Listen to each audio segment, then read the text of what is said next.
Chapter 12.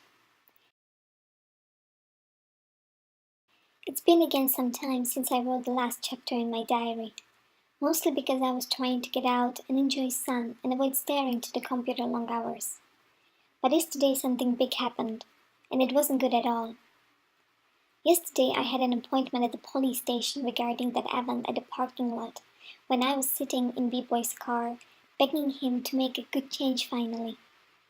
Honestly, I wasn't scared by the fact that they would investigate me. I was scared to see what kind of evidence of stalking behavior B-Boy presented. How much he hates me.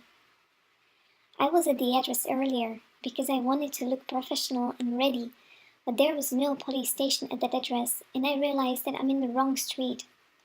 I hurried to the right address and arrived 15 minutes late, which was exactly what I was trying to avoid.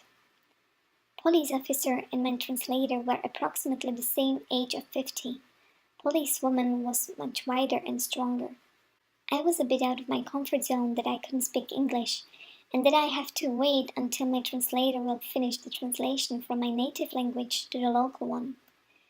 Officer wanted to know my occupation, monthly salary, number of siblings, and I have no idea why I told her all this. I didn't skip this irrelevant info. Then she started asking me and showing me evidence which B-Boy brought. List of more than 200 emails. Honestly, I think the real number is much higher. Sometimes 8 emails a day. A picture of a message I left on his car using my lipstick. She asked me if it's true that B-Boy asked me to stop contacting him, and I said yes. Then she asked me why I didn't follow his wish. In these 5 seconds when I was quiet, though smiling, I simply couldn't manage to fit all my emotions and reasons into one single answer. It's a mission impossible to explain to this old woman who doesn't know how difficult it is to be a girl in this city, how lonely I am, how I moved here with all my love and hopes for amazing loving relationship and life, but it all went apart and all I'm getting is just frustrating and demotivating, how nobody cares. That I couldn't say to her how much I love and miss B-Boy and happy times. I was only able to sum it up into a phrase. Because I don't believe it's a good thing. At that time I realized how weird the legal system is in terms of private issues. How police only cares about what I did. How many emails I sent. How many times I appeared at B-Boy's matches. How many times I rang on his doorbell. They are not asking why I did that. They only asked why I didn't listen to someone else's order, B-Boy's wish. Do you see how weird this is? How suddenly your beliefs and wishes are meaningless for them and you have nothing left? How easily one side can win all this battle when I was trying to find compromise for both? Yes, I did send emails a day, 3 to 4 sentences in each. I could have sent just one long email, but it could have been easily overlooked. I had to show how urgent it is to me. That probability that he will read the first line is much higher than if he would read just one long email. That message on the car window with lipstick was a solution for a missing paper. It's another form of message. Romantic if we would be in love, but so inappropriate and dangerous in our stupid case. How I spent 3 to 6 hours on his weekend matches basically because there was nothing better to do, nobody to go on coffee with. That it was a way to escape my loneliness, and honestly, these matches were the most enjoyable activity I had in my whole week. And again, bringing hopes for happy ending. What was worst of all was how they were looking at me. That look that I'm a crazy person, that I cannot simply let things go and I'm pushing, and B-Boy is pushing again with police, again and again, and we can never win. Police will win, law will win, and only 2 sad and lonely people will remain. I wanted to ask them, but what is this good for? If I will stop, will I be happy? If B-Boy will be happy?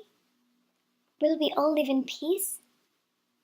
No, definitely not, because regrets will come. I never wanted to use talking to push B-Boy to love me. I never did anything mean or bad to him. I was giving him encouragement to fix things together, to be that fair, happy guy again, to be friends or at least in touch when we will need help. I wanted to simply know that he is here, that he is not mad, and I can call him occasionally when I will be sad, alone, or chatty. On frequency, we will agree together. I needed to know that I'm not forbidden, that after all, we can keep good things in a good way and see where it will lead us. Their eyes were looking at me with total disrespect and anger that I cannot simply accept B-Boy's wish. But he doesn't want to respect mine either. That there is no way to agree, to compromise. He's sending police on me, on a girl who never lost beliefs in him, who is supporting him, wishing him the best, bringing the best chocolate necessary for my behavior. No matter what I do, no matter if it would be good or bad thing, he wouldn't take a step back. He wouldn't reply. He wouldn't find guts to solve it himself. He would act like I don't exist at all. Police has a given task. They have to prove or deny. They're not here to judge or listen to our reasons. The only objective I could have expressed to the end, to the record, was that I tried to solve it privately with him. I was trying to find solution and compromise for both. And these too many messages was only a sign to show how important it is to me. She asked me if I will contact him still. I said, I don't know. And she almost faded how pissed she was. But I really don't know what will happen, what my heart will tell me, if I will be strong enough to resist my temptation, to accept life under someone else's orders and threats. Officer printed out some paper that I should join a community or a group called Stop Stalking, where they will help me. You don't need to think twice what was my reaction and how stupid it is for me. I know what will help me. Sure, it's not some group of strangers who I never met before, some doctors or psychiatrists who have no idea because they don't have this experience. They only know it from books and lectures. They don't know how it feels like to be standing in front of B-Boy's door, trembling with passion, hopes, memories, and imaginations.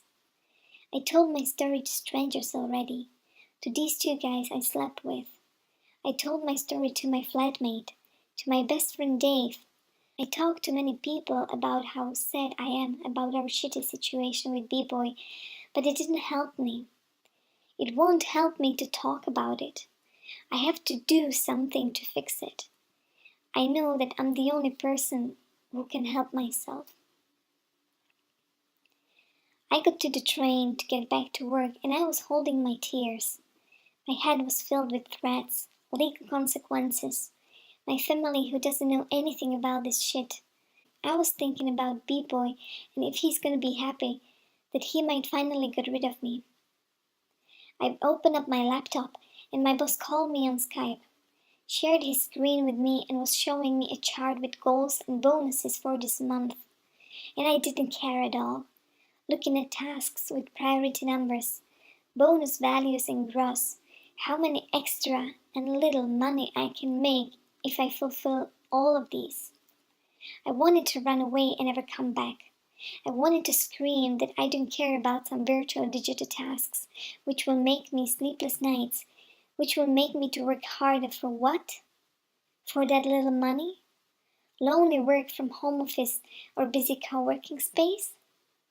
Is this what is making us happy? I was looking at numbers with no motivation, with total disgust. I reached my point where I can no longer stand this kind of job, even though I love this company and people who are unfortunately so far away from me. I couldn't stop thinking about the strongest motivation I have in my life and how effortless it can be. I want to wake up next to B-Boy every day, see his smile and go to work. That simple morning view gives me energy to live, to go on, to overcome downs and despair. That I'm longing to hear somebody saying to me, I've missed you, as I was saying to B-Boy so many times these past months. I'm longing for a true, passionate love I shared with B-Boy. This is my dream, to be with him again, to continue these magical moments in his arms.